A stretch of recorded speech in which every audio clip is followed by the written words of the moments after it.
తెలంగాణ ప్రభుత్వంపై మాజీ మంత్రి హరీష్ రావు ఫైర్ అయ్యారు. జూనియర్ కళాశాలలు ప్రారంభమై 19 రోజులవుతున్నా ఇప్పటివరకు ఇంటర్ విద్యార్థులకు పాఠ్య పుస్తకాలు అందించకపోవడంపై మండిపడ్డారు. ఇది ప్రభుత్వ బాధ్యత రాహిత్యం కాదా అంటూ హరీష్ ఎక్స్ వేదికగా విమర్శించారు. విద్యార్థుల భవిష్యత్తుపై రాష్ట్ర ప్రభుత్వానికి ఉన్న చిత్తశుద్ధికి ఇది నిదర్శనమని ఎద్దేవా చేశారు.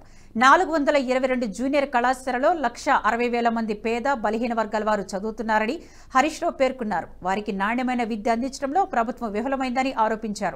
విద్యా వ్యవస్థను బలోపేతం చేసేందుకు చర్యలు చేపట్టాలని, జూనియర్ కళాశాలలో ఉన్న 1,654 గెస్ట్ ఫ్యాకల్టీని రెన్యువల్ చేయాలని డిమాండ్ చేశారు.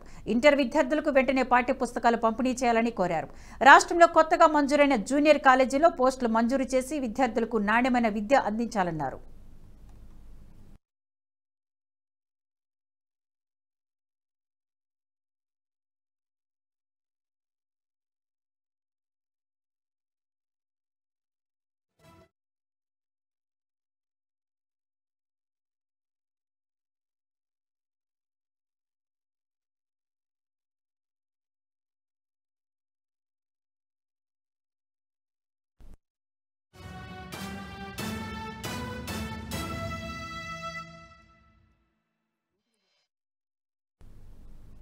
ఈ వీడియో మీకు నచ్చినట్టయితే లైక్ చేయండి, 10 మందికి షేర్ చేయండి. అలాగే కామెంట్ల రూపంలో మీ అభిప్రాయాలను మాతో పంచుకోండి. Nationalist hub group of channels ను సబ్స్క్రైబ్ చేసుకుని తెలుగునాట జాతీయవాద జర్నలిజాన్ని ప్రోత్సహించండి. ఈ వీడియో కింద ఉన్న బెల్ ఐకాన్ పై క్లిక్ చేయడం మర్చిపోవద్దు.